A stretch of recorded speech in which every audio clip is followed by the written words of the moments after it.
A fire balloon, or fugo, was a weapon launched by Japan during World War II. A hydrogen balloon with a load varying from a 15 kg anti-personnel bomb to one 12 kg incendiary bomb and 4 5 kg incendiary devices attached. It was designed as a cheap weapon intended to make use of the jet stream over the Pacific Ocean and drop bombs on American and Canadian cities, forests, and farmland. The Japanese fire balloon was the first ever weapon possessing intercontinental range. The Japanese balloon strikes on North America were at the time the longest-ranged attacks ever conducted in the history of warfare, a record which was not broken until the 1982 Operation Black Buck raids during the Falkland Islands War. The balloons were ineffective as weapons but were used in one of the few attacks on North America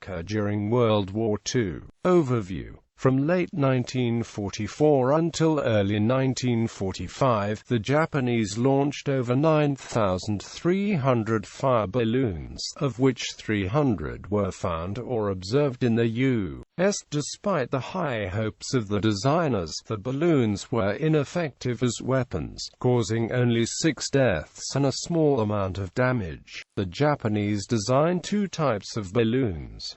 The first was called the Type B balloon and was designed by the Japanese Navy. It was 9 meters in diameter and consisted of rubberized silk. The Type B balloons were sent first and mainly used for meteorological purposes. The Japanese used them to determine the possibility of the bomb-carrying balloons reaching North America. The second type was the bomb-carrying balloon. Japanese bomb-carrying balloons were 10 meters in diameter and, when fully inflated, held about 540 cubic meters of hydrogen. The launch sites were located on the east coast of the main Japanese island of Honshu. Japan released the first of these bomb-bearing balloons on November 3, 1944. They were found in Alaska, Arizona, California, Colorado, Idaho, Iowa, Kansas, Michigan, Montana, Nebraska, Nevada, North Dakota, Oregon, South Dakota, Texas, Utah, Washington and Wyoming, as well as Mexico and Canada. General Kusaba's men launched over 9,000 balloons throughout the course of the project. The Japanese expected 10% of them to reach America, which is also what is currently believed by researchers. About 300 balloon bombs were found or observed in America. It is likely that more balloon bombs landed in unpopulated areas of North America. The last one was launched in April 1945. Origins. The balloon campaign was the fourth attack the Japanese had made on the American mainland. The Fusen Bakudan campaign was, however, the most earnest of the attacks. The concept was the brainchild of the Imperial Japanese Army's 9th Army's No. 9 Research Laboratory, under Major General Tsuyoshi Kusaba, with work performed by Technical Major Teiji Takada and his colleagues. The balloons were intended to make use of a strong current of winter air that the Japanese had discovered flowing at high altitude and speed over their country, which later became known as the jet stream. The jet stream, reported by Wasaburo Oishi, blew at altitudes above 9.15 kilometers and could carry a large balloon across the Pacific in 3 days, over a distance of more than 8,000 kilometers. Such balloons could carry incendiary and high-explosive bombs to the United States and drop them there to kill people, destroy buildings, and start forest fires. The preparations were lengthy because the technological problems were acute. A hydrogen balloon expands when warmed by the sunlight and rises. Then it contracts when cooled at night and falls. The engineers devised a control system driven by an altimeter to discard ballast. When the balloon descended below 9 kilometers, it electrically fired a charge to cut loose sandbags. The sandbags were carried carried on a cast aluminium four-spoked wheel and discarded two at a time to keep the wheel balanced. Similarly, when the balloon rose above about 11.6 kilometers, the altimeter activated a valve to vent hydrogen. The hydrogen was also vented if the balloon's pressure reached a critical level. The control system ran the balloon through 3 days of flight. At the time, it was likely of the U.S., and its ballast was expended. The final flash of gunpowder released the bombs, also carried on the wheel, and lit a 19.5 meters long fuse that hung from the balloon's equator. After 84 minutes, the fuse fired a flash bomb that destroyed the balloon. The balloon had to carry about 454 kilograms of gear. At first the balloons were made of conventional rubberized silk, but improved envelopes had less leakage. An order went out for 10,000 balloons made of owashi, a paper derived from mulberry bushes that was impermeable and very tough. It was only available in squares about the size of a road map, so it was glued together in 3 or 4 laminations using edible konjaku paste. Though hungry workers stealing the paste for food created some issues. Many workers were nimble-fingered teenaged schoolgirls.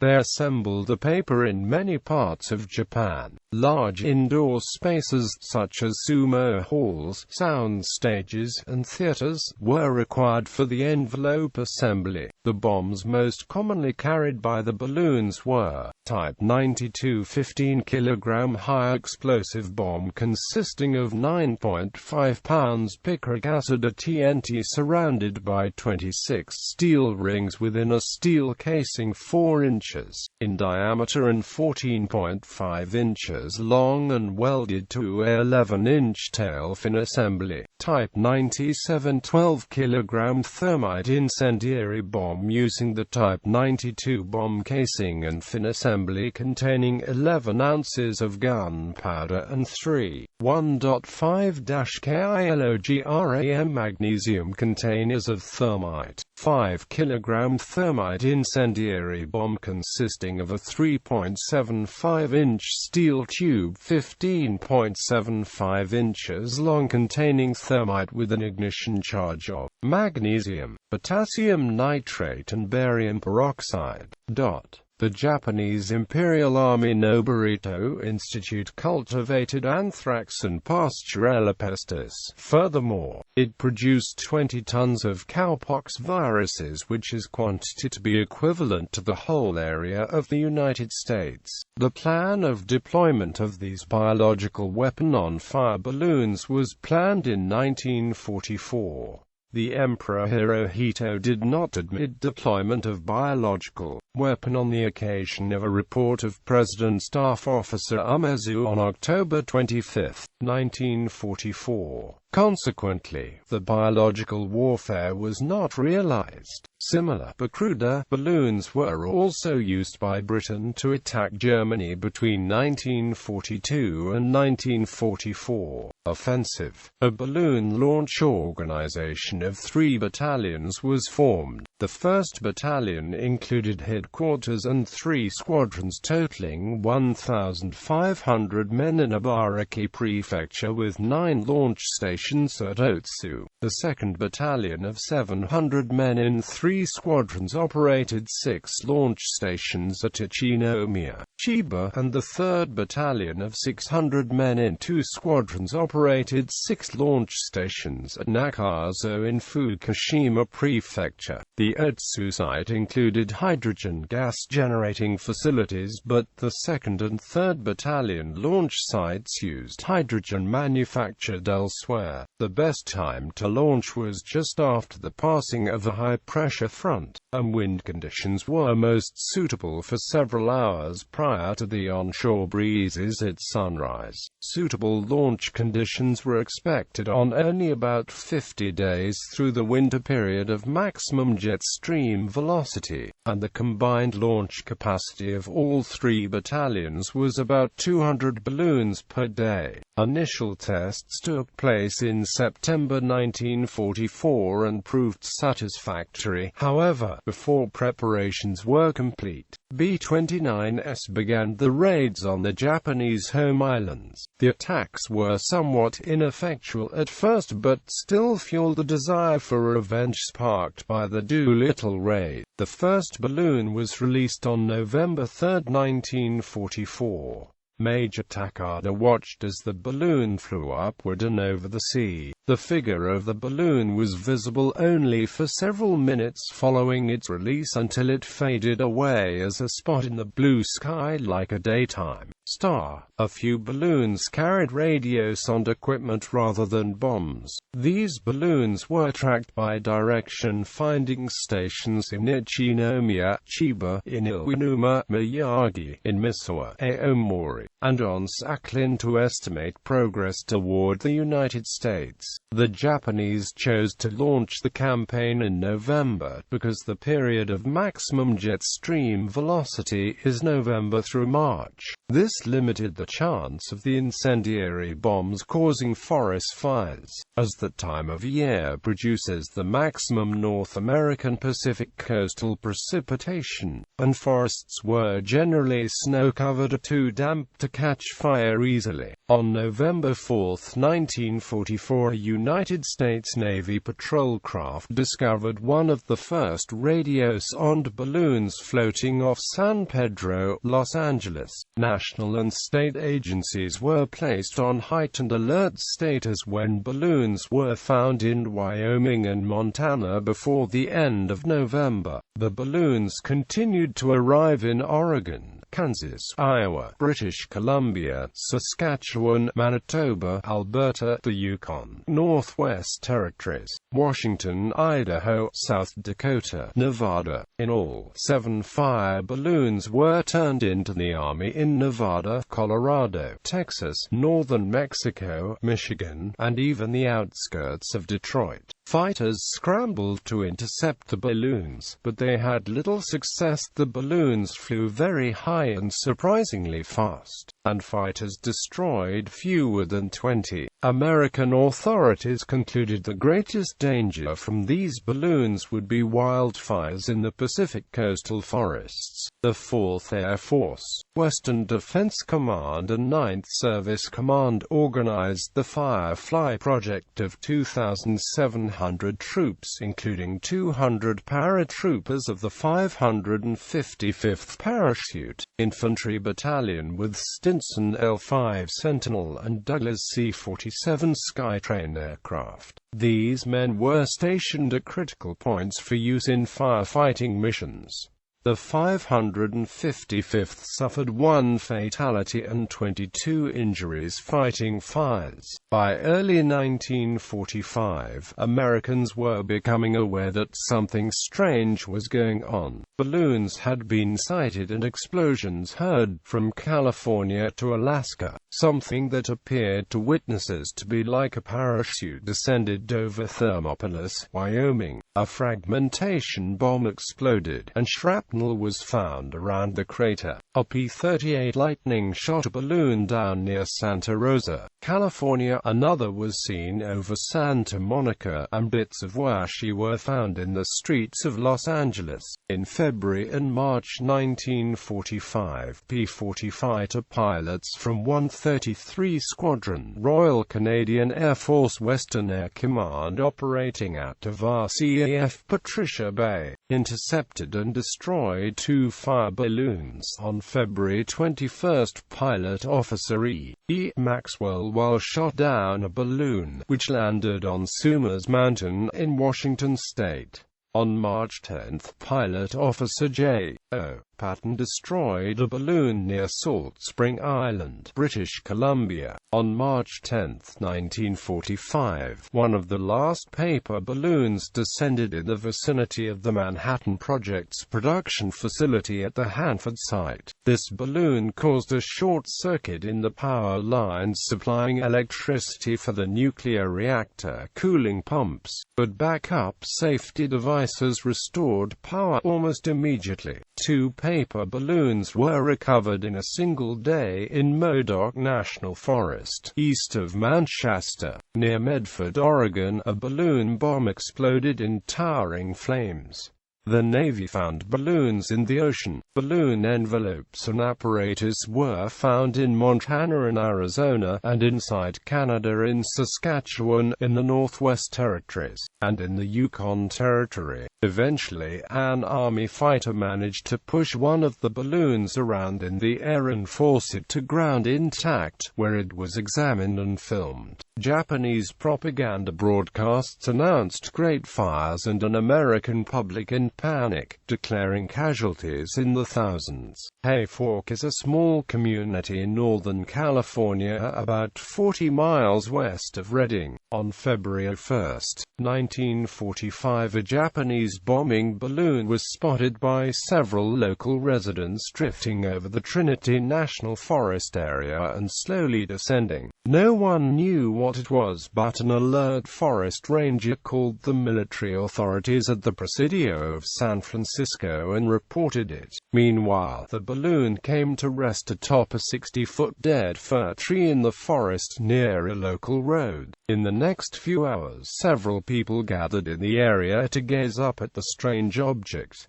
Shortly after dark, there was a tremendous blast. The balloon's gas bag disappeared in a fireball and the balloon's undercarriage came crashing to the ground. No one was hurt. Forest rangers kept the curious world back from the fallen debris until Army personnel arrived. Upon examination, it was found to be a Japanese bombing balloon with 4 incendiary bombs and 1 high explosive bomb still aboard, and the bomb-releasing mechanism still very much intact. It later proved to be one of the most intact bombing balloons yet to fall into American hands. As was usual in instances of this sort, the local people were told what it was and were asked to keep secret what they had seen. Allied investigation. Despite the low success, the authorities were worried about the balloons. There was the chance that they might get lucky. Much worse, the Americans had some knowledge that the Japanese had been working on biological weapons, most specifically at the infamous Unit 731 site at Pingfan in northeast China, and a balloon carrying biowarfare agents could be a real threat. Nobody believed the balloons could have come directly from Japan. It was thought that the balloons must be coming from North American beaches, launched by landing parties from submarines. Wilder theories speculated that they could have been launched from German prisoner-of-war camps in the U.S., or even from Japanese-American internment centers. Some of the sandbags dropped by the Fusen-Baku Dam were taken to the Military Geology Unit of the United States Geological Survey for investigation, working with Colonel Sidman Poole of U.S. Army Intelligence. The researchers of the Military Geological Unit began microscopic and chemical examination of the sand from the sandbags to determine type sand, distribution of diatoms and other microscopic sea creatures, and its mineral composition. The sand could not be coming from American beaches, nor from the mid-Pacific. It had to be coming from Japan. The geologists ultimately determined the precise beaches in Japan the sand had been taken from. By this time, it was mostly irrelevant, since by early spring the balloon offensive was almost over. Despite the military origins of the balloons, the FBI was the primary government agency charged with responding to reports of balloons. Press cover-up. The bombs caused little damage, but the potential for destruction and fires was large. The bombs also had a potential psychological effect on the American people.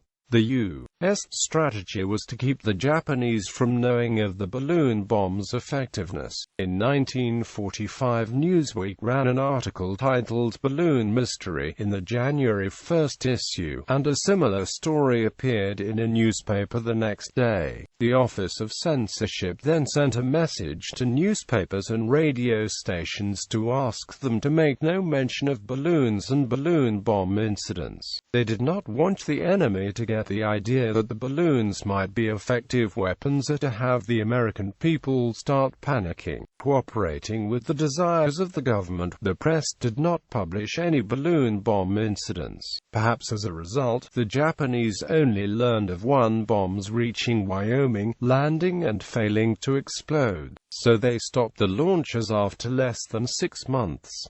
The press blackout in the U.S. was lifted after the first deaths to ensure that the public was warned, though public knowledge of the threat could have possibly prevented it. Japanese abandoned the project. With no evidence of any effect, General Kusaba was ordered to cease operations in April 1945, believing that the mission had been a total fiasco. The expense was large, and in the meantime the B-29s had destroyed 2 of the 3 hydrogen plants needed by the project. The last fire balloon was launched in April 1945. Single lethal attack. On May 5, 1945, a pregnant woman and 5 children were killed when they discovered a balloon bomb that had landed in the forest of Gerhardt Mountain in southern Oregon. Archie Mitchell was the pastor of the Bly Christian and Missionary Alliance Church. He and his pregnant wife Elsie drove up to Gerhardt Mountain with 5 of the Sunday school students to have a picnic. They had to stop at this spot near Bly, Oregon, due to construction and a road closing. Elsie and the children got out of the car at Bly, while Archie drove on to find a parking spot. As Elsie and the children looked for a good picnic spot, they saw a strange balloon lying on the ground. There were 2 explosions. The boys were killed immediately, and Elsie died as Archie used his hands to extinguish the fire on her clothing. Joan Patsky survived the initial blast, but died later. A bomb disposal expert guessed that the bomb had been kicked. These are the only known deaths caused by the balloon bombs. They are the only known deaths in the contiguous U.S. as the result of enemy action during World War II, and the only civilian casualties on American soil after the U.S. entry into the war. Military personnel arrived on the scene within hours, and saw that the balloon still had snow underneath it, while the surrounding area did not. They concluded that the balloon bomb had drifted to the ground several weeks earlier, and had lain there undisturbed until found by the group. Elsie Mitchell is buried in the Ocean View Cemetery in Port Angeles, Washington. A memorial, the Mitchell Monument, is located at the point of the explosion, 110 kilometers northeast of Klamath Falls in the Mitchell Recreation Area. It was listed in the National Register of Historic Places in 2001. Several Japanese civilians have visited the monument to offer their apologies for the deaths that took place here, and several cherry trees have been planted around the monument as a symbol of peace. Post-World War II, the remains of balloons continued to be discovered after the war. 8 were found in the 1940s, 3 in the 1950s, and 2 in the 1960s. In 1978, a ballast ring, fuses, and barometers were found near Agnes, Oregon, and are now part of the collection of the Coos Historical and Maritime Museum. The remains of a balloon bomb was found in Lumbee, British Columbia, in October 2014 and detonated by a Royal Canadian Navy Ordnance Disposal Team. The Canadian War Museum in Ottawa, Ontario, has a full intact balloon on display.